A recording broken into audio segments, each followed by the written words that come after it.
계시록 2장 18절에서 29절까지 말씀입니다.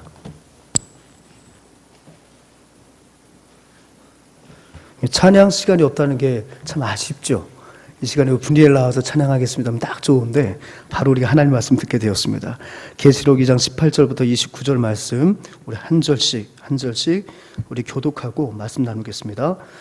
두아디라 교회의 사자에게 편지하라. 그 눈이 불꽃 같고 그 발이 빛난 주석과 같은 하나님의 아들이 이르시되 내가 내 사업과 사랑과 믿음과 섬김과 인내를 아노니 내 나중 행위가 처음 것보다 많도다. 그러나 내게 책망할 일이 있노라. 자칭 선지자라 하는 여자 이세벨을 내가 용납함이니 그가 내 종들을 가르쳐 꿰어 행음하게 하고 우상의 제물을 먹게 하는도다. 또 내게 회개할 기회를 주었을 때 자기의 음행을 회개하고자 하지 아니하는도다. 볼지어다 내가 그를 침상에 던질 터이요 또 그와 더불어 간음하는 자들도 만일 그의 행위를 회개하지 아니하면 큰 환난 가운데에 던지고 또 내가 사망으로 그의 자녀를 죽이리니 모든 교회가 나는 사람의 뜻과 마음을 살피는 자인 줄 알지라. 내가 너희 각 사람의 행위대로 갚아주리라. 두아디라 남아있어 이 교훈을 받지 아니하고 소위 사탄의 깊은 것을 알지 못하는 너희에게 말하노니 다른 짐으로 너에게 지울 것은 없노라. 다만 너희에게 있는 것을 내가 올 때까지 굳게 잡으라. 이기는 자와 끝까지 내 일을 지키는 그에게 만국을 다스리는 권세를 주리니 그가 철장을 가지고 그들을 다스려 질그릇 깨뜨리는 것과 같이 하리라. 나도 내 아버지께 받은 것이 그러하니라. 내가 또 그에게 새벽별을 주리라. 그 있는 자는 성령이 교회들에게 하시는 말씀을 들을지어다. 아멘. 수년 전에 제가 이제 주일학교 사역을 할 때에 파이디온에서 주최하는 그 여름 성경학교 강습회를 참석한 적이 있어요. 벌써 한번 제가 횟수를 따져보니까 약 12년 전 같습니다. 저기 서울 수유리에 가면 성실교회라는 교회가 있는데 거기서 그때 파이디온 강습회를 해서 제가 교사들과 함께 참석을 한 경험이 있습니다. 그때에 그 파이디온 선교회를 이끌어 가시는 양승원 목사님께서 주제 강연을 하시는데 주제 강연 첫 시간에 한 사진을 보여주셨는데 그 사진이 어떤 면에서 저의 생각을 조금은 바꿔놓을 수 있는, 저의 패러다임을 조금 바꿔놓을 수 있는 그런 기폭제가 된 것 같더라고요. 어떤 사진이냐면 바로 이 사진입니다. 여러분 이 사진이 어떤 사진인 것 같으세요? 아주 굵은 동아줄이 하나 있는데 이 줄이 지금 상태가 어때요, 여러분? 상태가 사실은 위태위태하죠. 위태위태한 겁니다. 그러면서 양성 목사님이 이 사진을 보여주시면서 이런 질문을 던지셨어요. 이 사진을 하나 볼 때에도 분명히 회중들의 생각은 둘로 나뉠 것입니다. 한 분은 아이고 줄 이제 다 끊어졌네, 다 끊어졌어 이렇게 생각하는 분은 계실 거고 이 위태로운 줄을 통해서도 어떤 사람들은 희망을 보는 분이 계실 거라는 거예요. 아직 다 끊어지지는 않았구나. 더 끊어지기 전에 뭔가 줄을 더 붙들어 매든지 좀 이렇게 해야겠구나. 그러니까 남아있는 여지를 바라보는 분이 계시고 그 여지 분명히 남아있음에도 불구하고 다 끊어졌다고 단정하는 분이 계시다는 거예요. 그러면서 우리에게 다시 한번 묻는 거예요. 이 사진을 통해서 무엇을 보냐고. 보니까 처음에는 다 끊어졌네 저도 그렇게 생각했었는데 다른 이면을 보다 보니까 그래 남은 몇 가닥의 줄을 통해서 무엇을 보게 되는 거죠? 희망을 보게 되는 거예요. 신문을 통해서 참 재미있는 글을 봤는데요. 20세기를 말해서 흔히 우리는 정보 기술, 지식 정보화 사회다로 말을 하죠. 그죠? 부인하지 않습니다. 컴퓨터라는 것이 발견이 되면서 20세기는 급속도로 새로운 세계에 접어들게 되잖아요. 그동안은 다 기술을 사람이 습득해야 했고 그 기술을 습득하기 위해서 끊임없이 암기해야 했습니다. 근데 이제는 사람이 그렇게 암기할 필요가 없어요. 그 지식 정보화 시대 속에 특별히 컴퓨터가 발달되면서 거기다 저장을 해놓으면 굳이 내가 어떤 공정을 머릿속에 그리지 않아도 한 번 컴퓨터에 입력해놓고 계속 거기다 정보를 업데이트해주면 사람이 그 기업을 습득하고 기억하는 것보다 더 아주 훌륭하게 그 일들을 감당하게 되는 거죠. 그런데 이 정보기술, 흔히 말하면 IT 산업 시대에는 어떤 암기력을 잘하고 뭐 암송을 잘하고 그런 사람이 필요한 것이 아니라 이미 엄청나게 축적된 그 정보와 기술을 잘 융합할 수 있는 그런 창의성을 가진 사람들이 이 세대에 진정한 필요한 인재다. 그렇게 말을 해요. 실제적으로 여러분 마크 저커버그 같은 페이스북의 그 페이스북을 만든 그 사람은 약관의 나이에 정말 세계의 그 갑부 안에 드는 그런 어떤 성과를 갖고 있잖아요. 그래서 페이스북 많은 사람들이 정말 입사하고 싶은 그런 회사 아닙니까?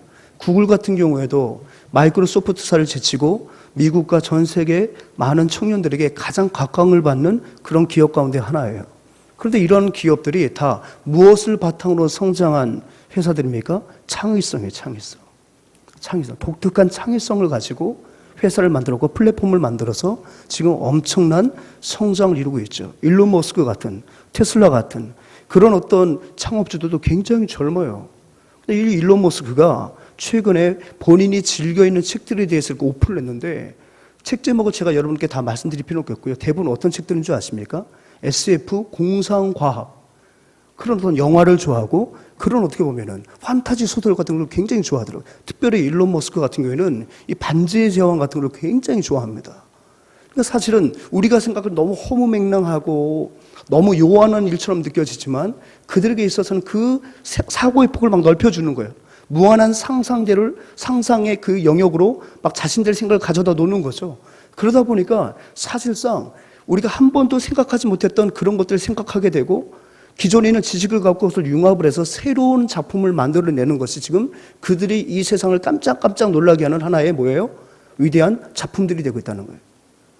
그것을 통해서 지금 그들은 세계적 기업으로 성장하고 있다는 거죠. 그러니까 오늘날의 많은 사람들이 창의성이 굉장히 중요하다. 그것을 인지하고 있다는 거예요. 그러면 그 창의성은 여러분 지식의 습득을 통해서 얻어지는 걸까요?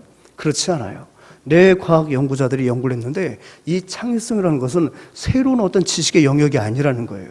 그러니까 창의성을 갖게 하려고 또 우리 한국의 우리 어머님들은 또 학원에 보내요.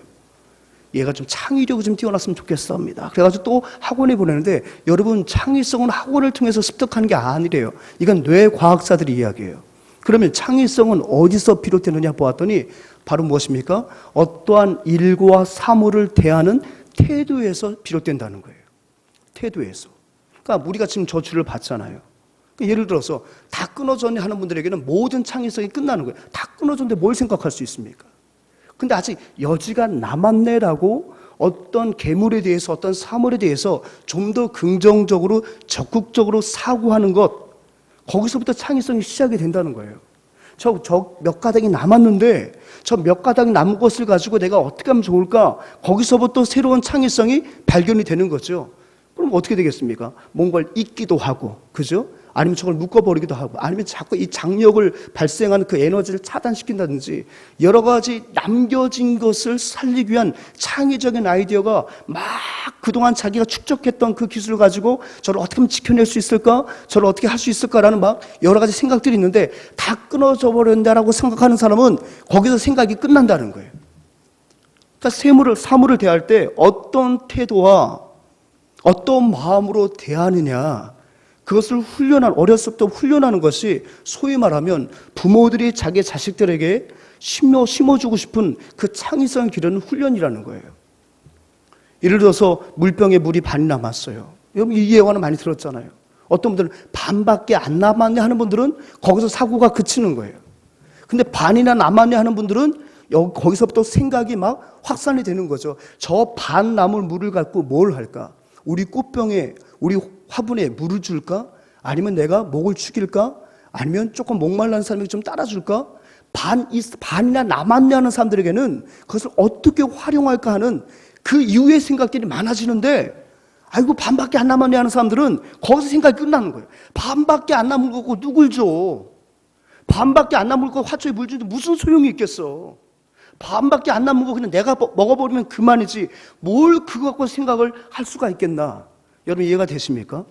제가 왜 설교 서두에 이런 장황 이야기를 꺼내놓을까요? 우리 주 여호와 하나님은 최고의 창의성을 가진 하나님인 줄 믿습니다.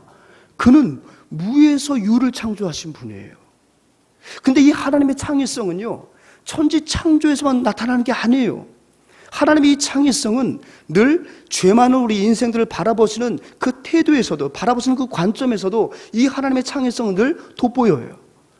그 창의성은 바로 뭐라고요? 사물을 대하고 사람을 대하는 태도, 거기에 달려있다고 했잖아요.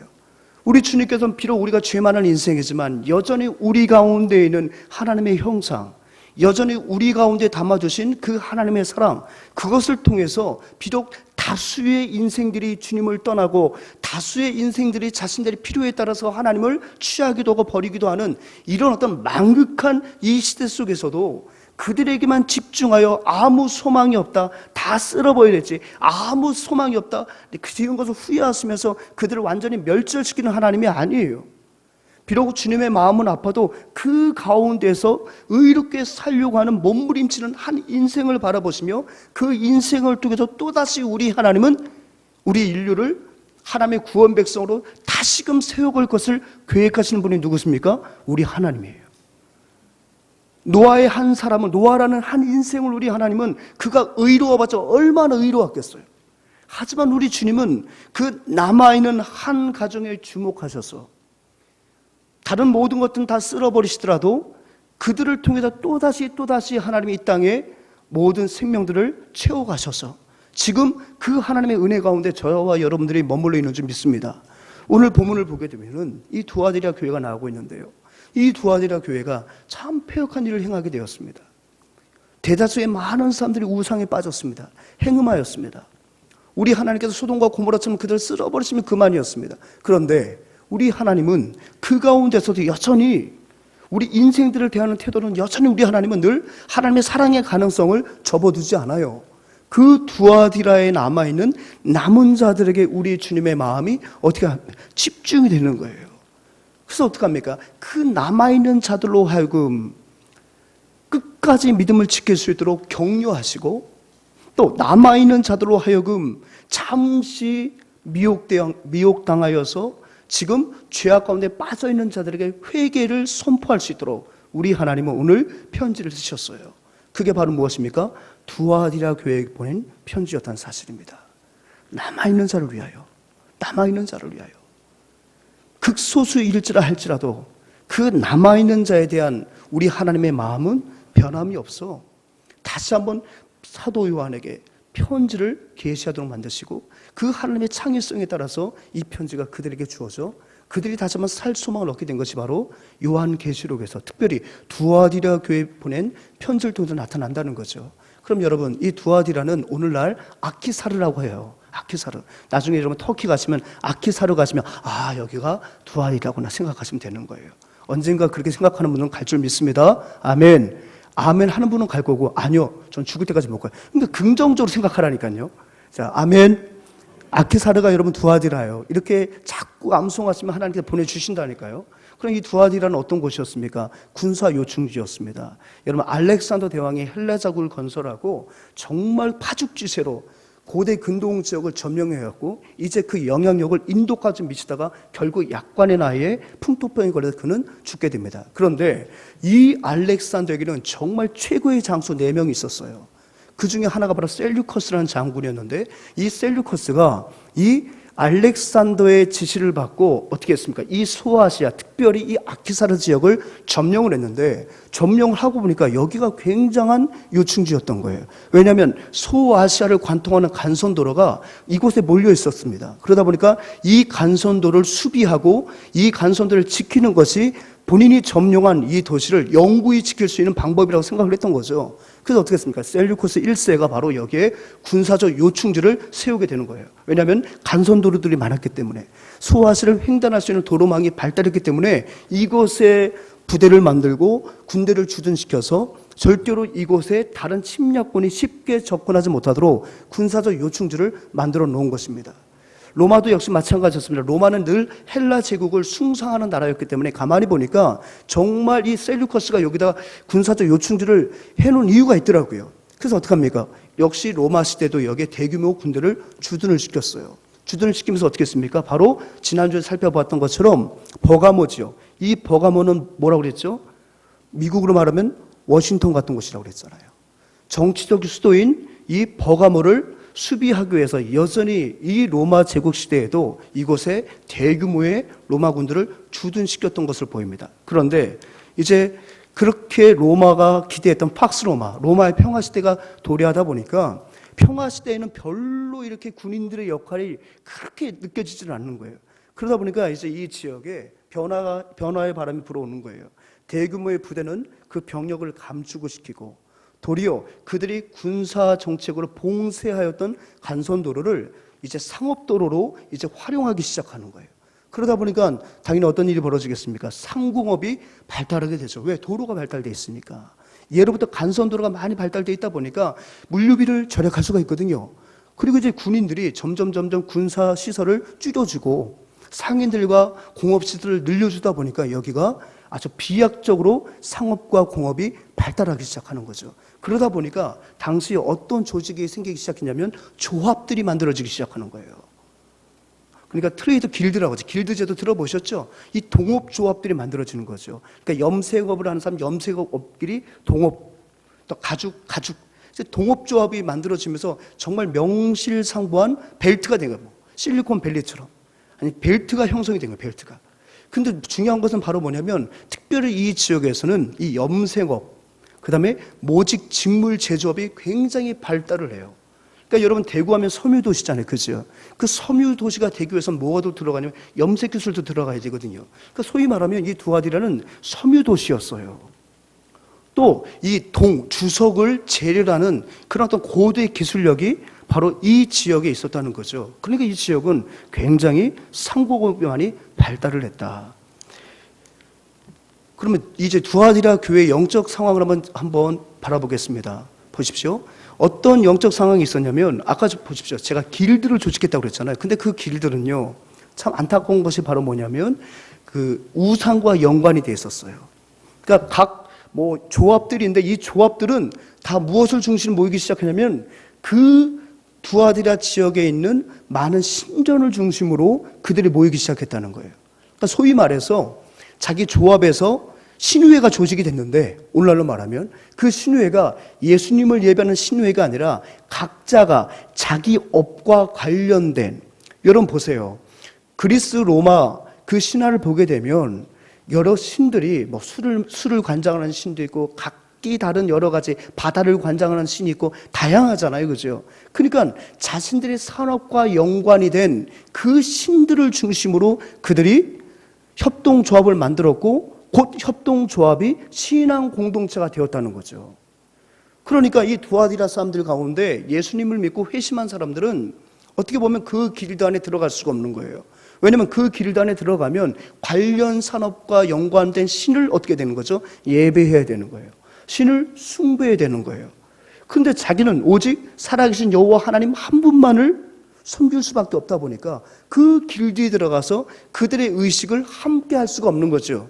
근데 그들은 그 의식을 행하고 난 다음에 그 우상에게 바쳐진 제물을 먹고 또 반드시 무엇과 연결되어 있습니까? 항상 그 우상은 항상 성행위와 관련이 되어 있단 말이에요. 거기서 그들은 뭐죠? 마치 자신들이 혈맹처럼, 자신들이 형제처럼 느끼게 되는 거잖아요. 오늘날에도 보면 접대 문화가 있잖아요, 그죠? 밤에 거래처 사람들 데려다가 막 2차, 3차 가면서 술 먹고 막 향을 제공하고 나면 거기에 발목이 잡히니까 어떻게 됩니까? 서로 커넥션이 형성이 되고 그 커넥션 때문에 결국엔 나중에 쇠고랑 차고 TV에 나오고 절대 모른다고 했는데 알고 보니까 굉장히 친한 사이였고 그런 이야기도 나오잖아요. 마찬가지였어요. 이런 어떤 끈끈한, 죄로 끈끈이 묻히는 그런 어떤 조직이 바로 길드였다는 거예요. 그러니 저와 여러분들처럼 오직 예수님을 섬기는 사람들이 과연 그 조직에 들어갈 수 있겠어요? 그 조직에 들어갈 수가 없죠. 그러다 보니까 어떻게 되겠습니까? 우리가 2주 전에 배웠던 서머나교회처럼 그들이 경제적으로 고립이 되는 거예요. 경제적으로 고립이 되는 거예요. 그러니까 이 두아디라 교회 성도들도 경제적으로 고립이 되다 보니까 굉장히 경제적인 압박에 시달릴 수밖에 없었다는 거예요. 그게 바로 길들 통한 우상숭배 압력 및 핍박이었다는 사실입니다. 하지만 이 두아디라 교회는 이 핍박을 받을 정도로 이렇게 하나님에 대한 믿음이 그 처음 믿음이 굉장히 소중했었어요. 자, 우리 한번 2번 같이 읽습니다. 시작. 그들의 신앙생활이 사랑, 믿음, 섬김, 인내로 나타났음과 처음 사랑을 굳게 붙잡았. 근데 이후에 정통신앙을 뭐라고요? 버렸다는 거예요. 자, 19절 말씀 같이 읽습니다. 시작. 내가 내 사업과 사랑과 믿음과 섬김과 인내를 아노니 내 나중 행위가 처음 것보다 많도다. 여기 보게 되면 내가 내 사업과 우리 하나님이 지금 두아디라 교회를 칭찬해 주는 거거든요. 너희들의 그 사업과 사랑과 믿음과 섬김과 인내를 내가 안다. 내 나중 행위가 처음 것보다 많도다. 여러분, 어떤 교회와 조금 비교군을 형성할 수 있겠습니까? 처음에 살펴봤던 에베소 교회 생각이 나요? 에베소 교회는 어떤 교회였어요? 정통을 지키려고 하다가 무엇을 놓쳐버렸어요? 이단과의 치열한 싸움 속에서 정통신앙을 지키려고 하다 보니까 결국은 형제의 사랑, 주님 사랑의 그 첫사랑을 잃어버렸단 말이에요. 그런데 반대로 이 두아디라 교회는 처음 주님의 사랑을 가지고 있었어요. 가지고 있었는데 이후에 이따 살펴보겠지만 이세벨이라는 그 이단을 허용함으로 말미암아 결국에는 어떻게 되죠? 정통신앙을 버리게 돼요. 하지만 그래도 이 두아디라 교회 가운데는 그런 것들과 타협하지 않았던 남은 자들이 있었다는 거예요. 그 남은 자들이 어떻게든지 그 하나님의 사랑으로 회복이 되기 위해서 몸부림치는 그런 신앙이 열심히 있었다는 거예요. 그것을 지금 19절 하반절에 이렇게 표현해요. 내 나중 행위가 처음 것보다 많도다. 이것은 이세벨의 유혹에 의해서 그 죄로 빠진 사람을 말하는 것이 아니라 이따가 우리 핵심적으로 살펴볼 그 남은 자들, 그런 자들과 타협하지 않고 그 남은 자들의 소위가 첫사랑도 기억하고 있었고, 그리고 끝까지 그들과 타협하지 않고 도리어 자신들의 교회가 회복되기 위해서 몸부림쳤던 그 남은 자들의 모습이 바로 처음 것보다 더 많았다고 지금 주님은 칭찬하고 계신 거예요. 그렇다면 이제 살펴볼 게 무엇이겠습니까? 왜 하나님께서 오늘 붓을 들 수밖에 없었을까요? 그 교회 가운데 비록 남아있는 자들 이따 살펴보겠지만 처음 사랑을 간직하고 있었는데 정통신앙을 버렸던 일부 성도들이 있었기 때문에 주님은 안타까운 마음으로 지금 두아디라 교회를 책망하고 계십니다. 자, 어떤 책망입니까? 첫째, 같이 읽습니다. 시작. 자칭 선지자 이세벨을 용납했다는 거예요. 두 번째는 무엇입니까? 시작. 그 결과 행음하게 되고 우상의 제물을 먹게 되었다. 그럼 여러분 보십시오. 자, 20절과 21절 같이 읽습니다. 시작. 그러나 내게 책망을 입느라 자칭 선지자라는 여자 이세벨을 내가 용납함이니 그가 내 종들을 가르쳐 꿰어 행음하게 하고 우상의 제물을 먹게 하는도다. 또 내가 그에게 회개할 기회를 주었을 때 회개 음행을 회개하고자 하지 아니하는도다. 그렇다면 여러분, 이 거짓 선지자 이세벨은 바로 누굴까요? 우리가 지난번에 이 버가모 교회가 사단의 위에 세워진 그런 교회다 말씀드렸죠. 특별히 이 버가모 교회 가운데 있어서 많은 버가모 성도들을 실족시켰던 이단이 하나 있었잖아요. 그죠? 그게 어떤 이단이었어요? 자꾸 물어보니까 여러분 스트레스 받습니까? 예, 걱정하지 마세요. 개인에게 물어보지는 않잖아요. 그죠? 그리고 바로 제가 답을 얘기했잖아요. 바로 니골라당이잖아요. 니골라당. 그럼 니골라당과 이 이세벨은 조금 우리가 공통점이 있고 차이점이 있어서 한번 비교를 한번 해볼게요. 여러분, 니골라당의 특징이 뭐였어요? 너희가 구원받은 것이 확실하다면 네가 어떤 행위를 하든지 간에 하나님은 절대 너를 버리지 아니하신다. 그러니까 오늘날 말하면 이 구원받 바옥수의 교리와 유사하다고 제가 말씀드렸잖아요. 근데 이 니골라당, 근데 이 이세벨도 역시 약간 그런 교리를 갖고 있었어요. 그러니까 네가 어떤 일을 하든지 간에 하나님 너를 버리지 않는다. 하나님께서 내게 말씀을 주셨다. 그러니까 여기서 차이점이 있는데 이 이세벨은 니고달랑하고 다른 게 바로 뭐냐면 교리는 비슷합니다. 그래서 우상에 바쳐진 음식을 마음대로 먹어도 되고 그 우상과 우상을 섬기는 그런 신녀들, 성전에 있는 그런 여자들과 마음껏 너희들이 원하는 대로 즐겨도 아무 문제가 없다. 행음과 먹는 것에 대해서 제한을 풀었던 것은 니골라당과 비슷해요. 근데 차이점이 바로 무엇입니까? 이 이세벨은 그 이단 집단은 직통 계시를 받았다고 하는 여성이었어요. 실제 이름이 이세벨은 아니에요. 이 여자는 직통 계시를 받은 본인이 선지자라는 거예요. 여러분, 선지자가 무엇입니까? 하나님으로부터 계시를 받아서 그 계시의 말씀을 주의 백성들에게 전하는 거죠. 그죠? 위로부터 하나님의 계시를 받아가지고요, 땅에 있는 모든 백성들에게 하나님의 뜻을 전하는 것이 바로 뭐예요? 선지자의 귀한 사역이에요. 그런데 이 선지자에게 계시를 주는 것은 하나님께서 정말 특별한 은혜를 주시는 하나님의 선물이에요. 그런데 지금 이 이세벨은 하나님이 주께서 그에게 계시를 주시지 않았음에도 불구하고 마치 본인이 하나님과 영적으로 소통하는 자라고 많은 사람들을 속이기 시작한 거예요. 직통 계시를 받았다는 거예요. 오늘날에도 그런 사람들이 참 많잖아요. 본인이 직통 계시를 받았다. 갑자기 하나님께서 내게 종말의 날짜를 말씀해 주셨다. 갑자기 하나님께서 오늘 나에게 이런 말씀을 주셨다. 집사님 오늘 동쪽으로 가면 안 돼. 오늘 하나님께서 집사님 위해서 기도하는데 그런 꿈을 주셨어. 집사님 그러다가 죽어. 집사님의 교회 목사님은 영의 말씀이 없는 분이야. 오늘 하나님 말씀하셔서 그 목사의 말을 믿지 말라고. 이제부터 우리 매주 목요일마다 우리 재단에 와서 예배를 드리고 헌금을 바쳐야 집사님과 가족이 살아.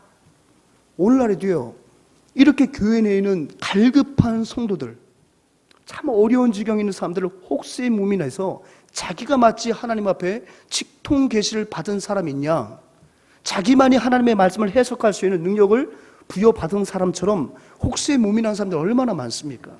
그러니까 이세벨이 바로 그런 부류였다는 거예요. 근데 왜 이런 부류에 대해 이세벨이라는 이름을 지어줬을까요? 예, 여러분들이 알고 있는 그 여자가 맞아요. 구약 시대의 아합의 아내였잖아요. 그죠? 근데 이 이세벨이 자신의 남편을 등에 업고 얼마나 많은 권세를 부렸습니까? 얼마나 많은 사람들에게 그 우상의 그 영향력을 행사했던 여자입니까? 그가 아합과 시집 올 때에 그가 두로와 시돈에서 무엇을 갖고 왔습니까? 정말 그 끈질긴 이스라엘 백성들의 발목을 잡았던 바알과 아사레를 가지고 와서 북이스라엘 사마리아를 우상의 도시로 바꿔놓은 여자가 바로 누구예요? 바로 이세벨이었다는 거예요. 그 이세벨 때문에 선지자들이 다 죽임을 당했죠. 누구만 살아남았습니까? 처음에는 그 오바댜 국내 대신에 그 충성스러움 때문에 누구만 엘리야만 살아남을 정도로 참 어려움, 북이스라엘을 왕적으로 영적으로 완전히 후패하게 만들고 타락하게 만들었던 그 여인이 바로 누구예요? 이세벨이라는 거예요. 그러니까 지금 이 두아디라의 이 잘못된 직통 계시로 많은 사람들을 혹세무민하고 많은 사람들의 영혼을 노략질하는 그 모습들이 마치 그 구약 성경의 아합의 아내였던 이세벨의 모습을 우리가 연상하게 만들어가지고 이 집단을, 그 여인을 이세벨이라고 칭한 거죠. 그러니까 이것이 얼마나 그에게는 불명예스러운 그런 이름이었겠어요. 또 이 세 번째 같이 있으면 시작. 거짓 선지자였고 이세벨이 사탄의 조종을 받아 성도들을 미혹했다는 거예요. 단순히 그냥 뭐 자기가 직통 계시 받았다고 해도 어떻게 보면 보편적으로 우리가 좀 이렇게 받아들일 만한 도덕적이고 윤리적이고 어떤 그런 교리를 썰파하는 게 아니에요. 오늘 시대도 마찬가지. 직통 계시를 받았다는 사람들의 특징이 뭔지 아십니까? 첫째, 자기만을 바라보게 만들어서 주변 사람들과 모든 걸 단절시키죠. 그죠? 직통 계시를 받은 사람의 특징이 뭔지 아세요? 일단은 그 사람이 몸담고 있는 교회 교역자들과의 관계를 끊어버리게 만들어요. 구역자의 관계를 끊어버리게 만들고, 그러니까 믿음의 그 관계를 단절시켜요. 왜? 자기만 바라봐야 되니까. 자기만 바라봐야 되니까. 그래서 심지어는 더 어디까지? 가족 간의 관계를 끊어버리는 거예요. 그러니까 이 직통 계시를 받았다고 하는 이단들의 특징이 바로 뭐냐면, 그냥 그들의 계시가 그래도 우리가 인류 보편적으로 받아들일 수 있는 도덕적인 윤리적인 거라면 그나마 조금 그 어떤 영향력이 조금 줄을 수 있는데, 뭔가 특별해요, 얘들이 말하는 건. 그러면 모든 관계가 단절되죠. 그러니까 마치 그들의 그 소위는 사탄의 조종을 받아서 성도들을 아주 도덕적이지도 않고 윤리적이지도 않고 신앙적으로도 후패하게 만들었다는 거예요. 그게 바로 이세벨이에요. 오늘 특별히 20절을 보게 되면 이 말씀이 나오죠. 내 종들을 가르쳐 꾀어. 여러분, 성경에서 이 꾀다라는 이 단어는요, 항상 주어가 사탄이에요. 사탄의 영을 받은 사람들을 꾀어냈다고 하죠. 여러분, 하나님이 여러분들을 꾀어냈다, 그런 말 하지 않잖아요. 그러니까 성경에서 꾀어라는 이 단어는 다 사탄의 행위와 관련된 대표적인 동사예요. 그러니까 이 이세벨은 결국 하나님께 직통 계시를 받은 것이 아니라 누구의 조종을 받았다?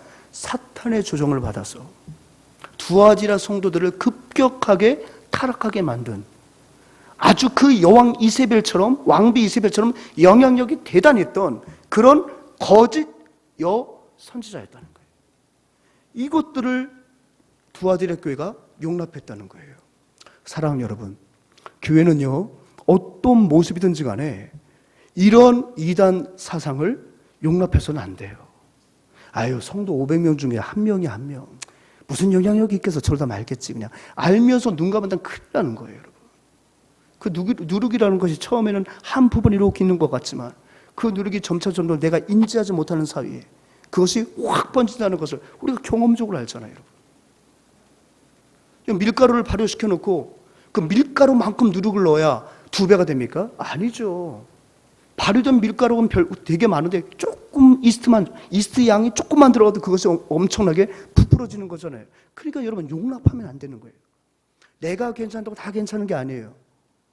내가 괜찮다고 다 평하는 게 아니에요, 여러분.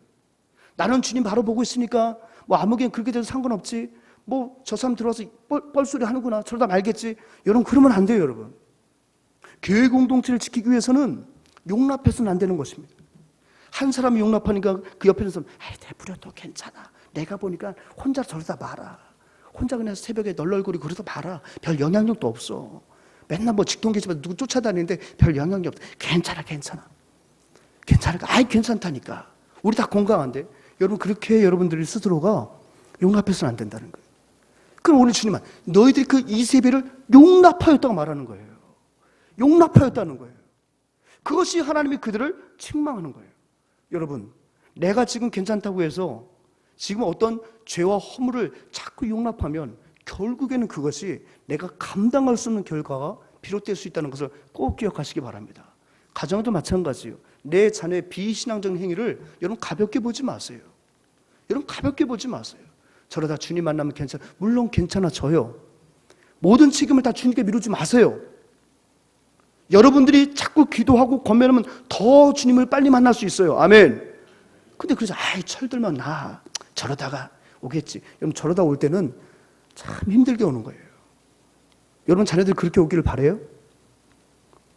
저러다 오겠지. 그거 참 힘들게 오는 거예요. 여러분 경험적으로 알잖아요. 제가 답답한 게 뭐냐면 지금 고치면 될 문제를 가지고 그냥 그걸 방치해. 물론 은혜 받으면 돌아와요, 여러분. 그러면 여러분 영적인 부모를 왜 세우셨어요? 그 조그만 것부터 여러분 용납하면 안 돼요. 얘가 예배 시간이 늦는다? 저도 지금 이걸 어느까지 지금 용납할까? 우리 집 애들 보면 제가 좀 저울을 하고 있거든요. 오늘 아침 출근하면서 그랬어요. 지각하지 마라. 한 번만 더 지각하면 아빠가 이제 용납하지 않는다. 멋있게 한 바지 던지고 왔어. 오늘 용납이라는 단어가 있으니까. 여러분 이거 간과해서는 안 돼요. 그게 제 습관 되는 거예요. 습관. 그 습관을 그렇게 내가 들여놓고 주님 만나면 나아지겠지. 왜 책임을 다 주님께 전가합니까? 용납하지 마십시오. 용납하지 마십시오. 내가 오늘 신앙이 건재하다고 해서 그것이 나한테 위협이 안 될 것 같아서 여러분 가만두십니까? 그러다가 나도 모르게 나도 곡선이 있잖아요. 나도 신앙이 그 롤러코스터가 있잖아요. 내가 믿음이 연약할 때 다가오는 거예요. 다가오는 거예요. 그게 바로 거짓 선지 이세벨이었습니다. 그럼 이세벨을 왜 연약했을까요? 왜 용납했을까요? 용납의 이유가 있을 거 아닙니까? 1번 같이 읽습니다. 시작. 길드에 의한 압박으로부터 벗어나고 싶어 축동교실을 의존했다는 거예요. 여러분 이세벨도 하나의 길드였어요. 많은 학자들은 추정하기를 이 이세벨이 나름대로 큰 조합을 가지고 있었던 여자로 보이는 거예요. 그러다 보니까 거기에 하다 보니까 이 여자가 많은 지분을 갖고 있다 보니까 이 여자의 발언이 굉장히 세지기 시작하는 거예요. 그러니까 이 사람한테 이 조합에 들어가려면 이세벨에게 잘 보여야 되거든요. 이 여인한테. 그러니까 이 여인한테 잘 보이려면 이 여인이 믿는 신을 섬겨야 되는 거예요. 그러니까 어떻게 됩니까? 거기 가서 자꾸 비유 맞춰주고 그러면 이세벨이 뭘 던져주고 그래? 그럼 이거 계약 이번에 네가 가져가. 아유 고맙습니다. 아유 고맙습니다. 아유 뭘 고마워. 그 정도 갖고 다음에 우리 집회인데 또 올 테요? 아유 또 오겠습니다. 이렇게 하다 보니까 어떻게 되는 거예요? 거기에 점점 발을 담그게 되었다는 거예요. 내가 너무 가난한 거예요. 처음에 믿음을 지켰거든요. 믿음을 지키다가 너무 배고픈 거예요. 어느 길드에도 들어갈 수가 없는 거예요. 근데 이 여자가 지금 자기를 초청해 주었네. 다른 길드에 비하면 별거 아닌 것 같아요. 그래서 점점 더 발을 담가 놓았더니 이제부터 무엇이며 경제로 얽매이기 시작하더니 뭐가 된 거죠? 완전히 그 사람들의 영혼을 사로잡고 그 다음부터는 하나님의 계시의 말씀이 내게 임하였다고 해서 교회의 신앙을 어떻게 합니까? 완전히 장악해 버리는 거예요.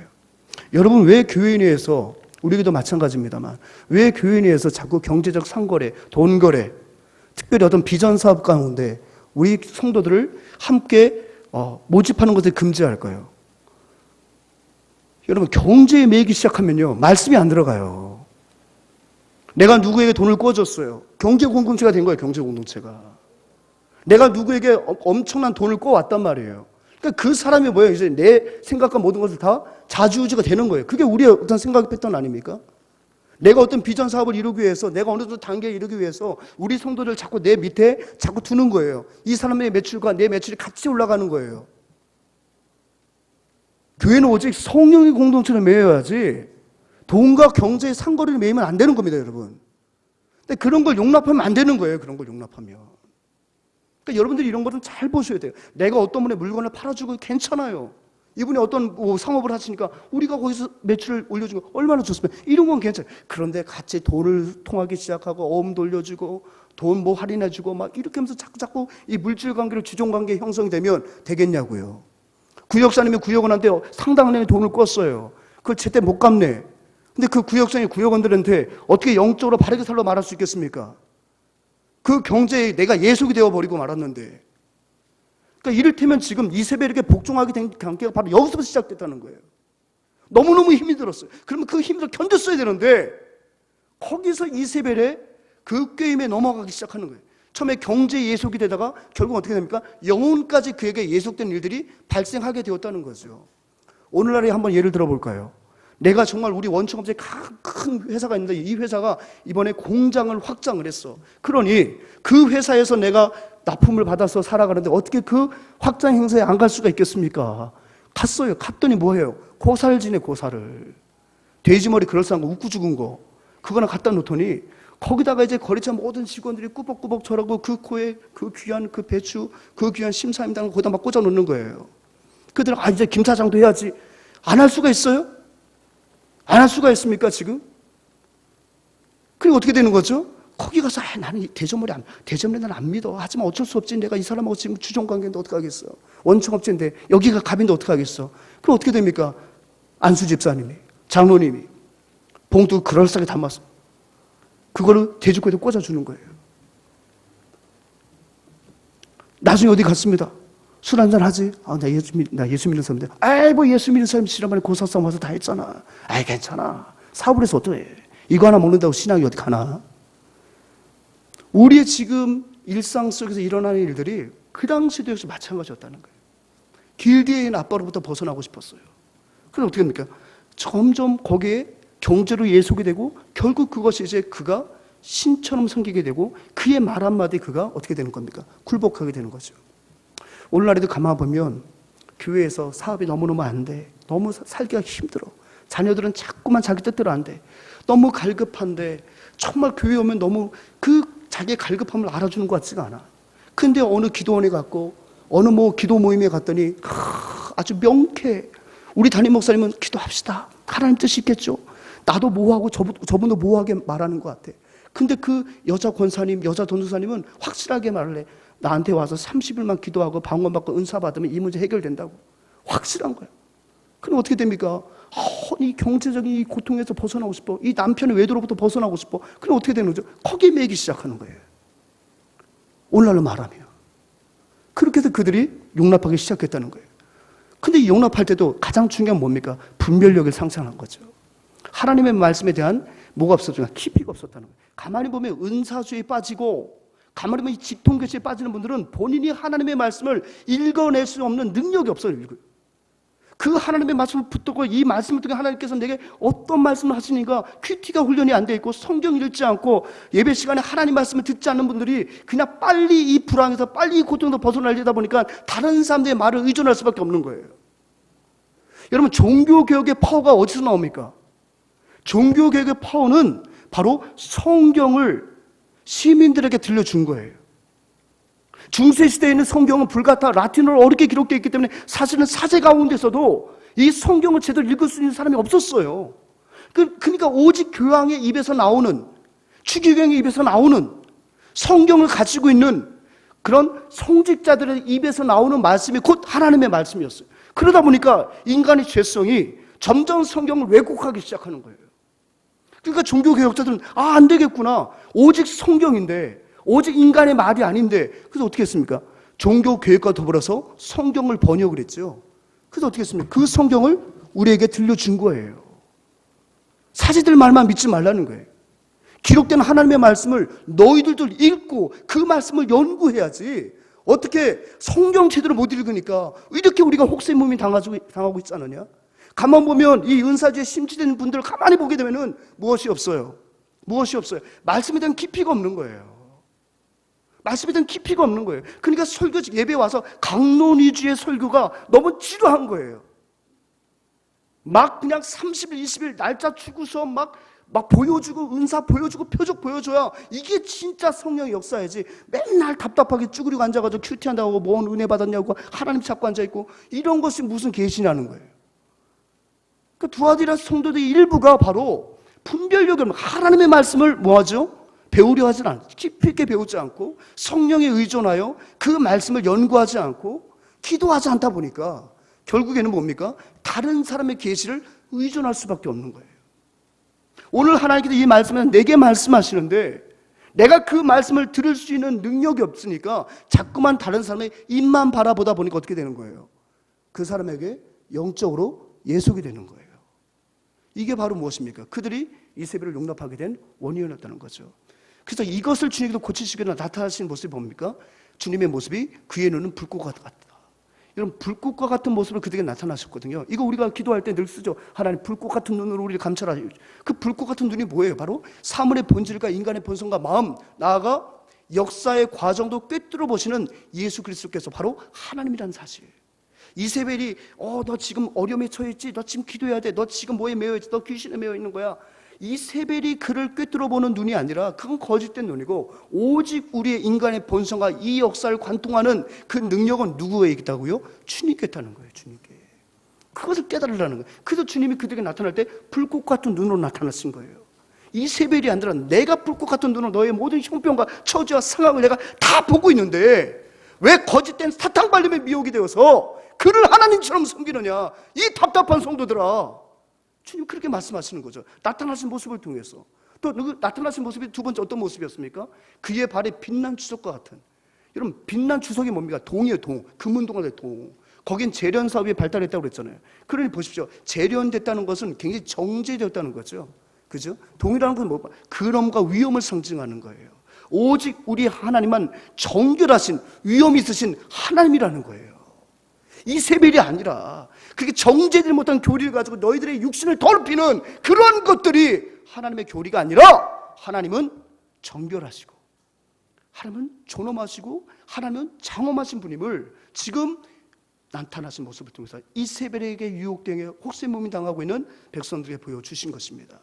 그래서 주님께서 이제 경고하시는 첫 번째 누구에게 경고하시는 거예요? 그 당사자 이세벨에게. 볼지어다 내가 너를 침상에 던진다는 건 이중적인 의미가 있습니다. 첫째, 이세벨이 뭐 행음하게 만들어. 어디서? 침상에서. 네가 그 침상에서 행음을 하였기 때문에 내가 너를 그 침상에 던질 거야. 그 침상 뭡니까? 고통의 침상인 거예요. 우리가 침상에 아픔 눕게 되죠. 고칠 수 없는 질병 가운데 너를 던져놓겠다. 네가 그곳에 행음했어? 네가 거기서 내일의 꿈을 꾸고 미래의 꿈을 꾸고 가정의 행복을 꿈꾸는 게 아니라 네가 그 침상에서 나를 더럽히고 너의 가정을 더럽혔어? 그래, 너 그 침상에서 네 육신이 썩을 것이다. 하나님 그걸 경고하시는 거예요. 두 번째는 뭡니까? 어떤 부류입니까? 그 이세벨에게 미혹돼서 같이 간음한 자들, 같이 간음한 성도들, 네가 회개하지 않으면 너희들도 큰 환난 가운데 던지고, 큰 환난은 바로 이세벨에게 던졌던 그 침상에 던져버리겠다는 거예요. 네 육신을 질병으로 완전히 썩어 문드러지도록 살 소망이 없도록 내가 너희들을 환난 가운데 던질 거다. 어찌하여 정통 교리를 벗어버리고 경제적으로 종속이 되고 교리적으로 종속이 돼서 믿음의 정결성을 잃어버리느냐? 회개하지 않으면 네가 따르는 이세벨처럼 너도 큰 환난 가운데 던져버리겠다. 또 어떤 부류가 있었어요? 이세벨의 자녀들이 있었다는 거예요. 이 자녀는 뭐냐면 완전히 종속된 거예요. 그에게 교리를 받고 이제 그도 또 다른 이세벨이 돼서 많은 사람들을 혹세무민이라고 했던 그 부류의 성도들에게는 이렇게 말합니다. 23절, 또 내가 사망으로 그의 자녀를 죽이리니. 사망으로 그의 자녀를 죽인다? 이중적이잖아요. 사망도 죽은 그 자들인데 사망으로 또 죽여버린대요. 뭐죠? 완전한 죽음, 완전히 죽여버리시겠다는 거예요. 이세벨이 그 뿌리들이 점차 공동체 가운데 대를 이어서 나타나지 않도록 그에게 현혹되고 미혹된 자들을 완전히 발본색으로 나시겠다는 하나님의 무서운 징계입니다.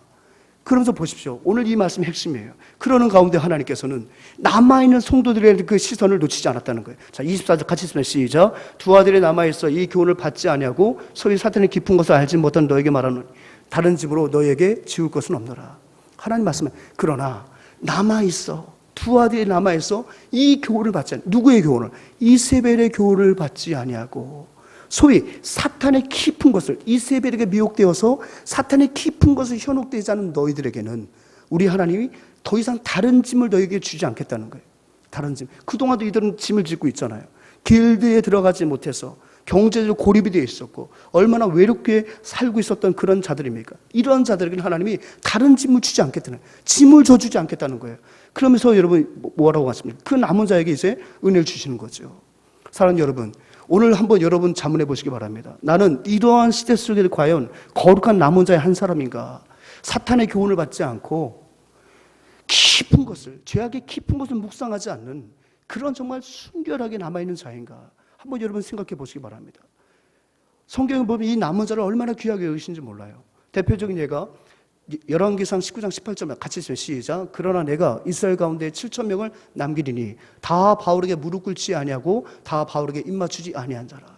하나님께서 이 세상을 이끌어 가신 데는 정말 거룩한 남은 자를 통해서 하나님은 구원의 역사를 지속해 가신 줄 믿습니다.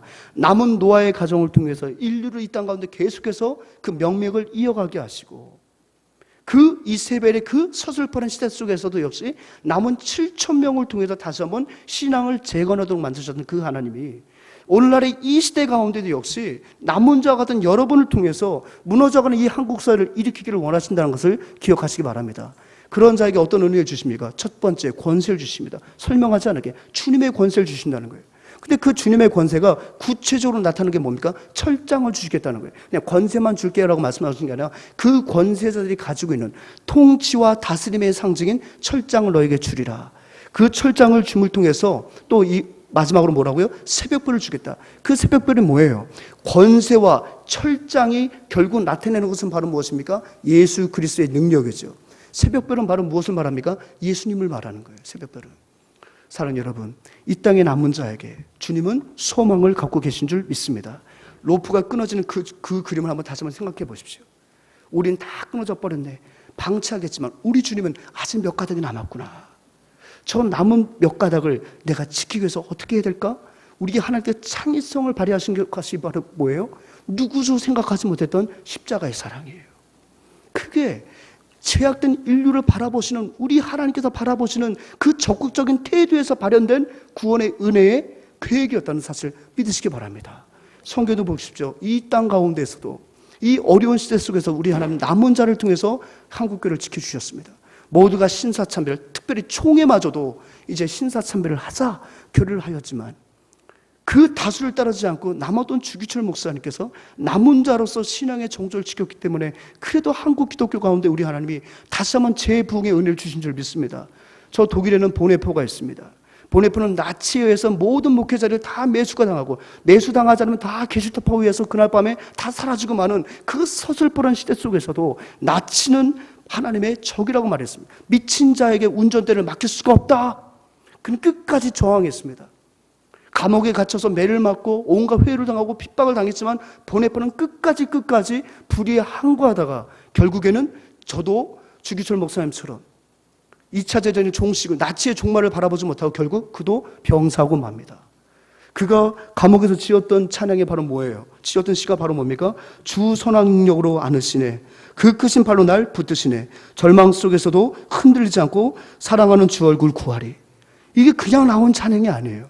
이 땅의 남은 자로서 여전히 남은 자를 독려하시는, 자신을 통해서 이 독일 사회를 다시금 변화시키기를 원하시는, 이 유럽을 다시금 회복시키기를 원하시는 그 선한 능력을 그가 바라보았을 때에 많은 대다수의 목회자들은 나치의 능력을 바라보는 그 외로운 그 시점에서 그는 오직 주의 선한 능력을 바라보았을 때 끝까지 믿음의 정결함을 지킬 수 있었고, 그 보네포의 그 죽음을 통해서 다시 한번 독일 교회가 역사 앞에 회개를 하고 지금 유럽의 주류 사회 속에서 다시금 하나님 뜻을 구하는 그런 어떤 교회가 되지 않았겠습니까? 사랑하는 여러분, 이 땅에 정말 남은 자가 되시기 바랍니다. 경제적인 길드가 없어도, 우리의 양이 없고 외양간에 속 없어도 구원의 그 하나님을 바라보며 날마다 구원의 하나님께서 말씀하신 그 성경을 깊이 묵상하는 가운데 하나님, 이세벨과 같은 그런 어떤 우리의 필요를 채우기 위해서 다가오는 이단과 과감하게 절규하시고 과감하게 담을 쌓고 외롭지만 이 땅에 남은 자로 살아간다면 우리 하나님께서 주님의 권세를 주시고 주님의 철장을 주시고 정말 새벽별과 같은 예수 그리스도의 능력으로, 그 선한 능력으로 여러분들을 일으켜 세우실 줄 믿습니다. 아멘. 우리 1절만 찬양하겠습니다. 우리 반주자 나오시고요. 주 선한 능력으로 안으시네, 그 크신 팔로 날 붙드시네, 절망 속에서 흔들리지 않고 사랑하는 주 얼굴 구하리, 선한 능력으로 일어서리, 주만 의지하리 믿음으로, 우리 고대하는 주 오시는 그날 영광의 새날을 맞이하리. 한번 찬양하겠습니다. 하나님, 선한 윤용날 붙들어 주셔서 이 땅에 진정한 거룩한 남은 자가 되게 하여 주옵소서. 그 마음에 손을 얹고 같이 찬양합니다. 주 선한 능력으로 안으시네, 그 크신 팔로 날 붙드시네, 절망 속에도 흔들리지 않고 사랑하는 주 얼굴 구하리. 선한 능력으로 일어서리, 주만 의지하리 믿음으로, 우리 고대하네 주 오실 그날 영광의 새날을 맞이하리. 오늘은 제가 기도하겠습니다. 참 좋으신 아버지 하나님, 이 땅에 거룩한 남은 자가 되는 우리 모두가 되게 하여 주옵소서. 비록 어렵고 힘이 들고 여러 가지 회유가 있다 하더라도 하나님의 뜻은 분명하니 그 뜻을 붙들고 차라리 이 땅에 남은 소수가 될지라도 오직 거룩한 주의 백성의 길을 걸어가는 우리 모두가 되게 하여 주옵소서.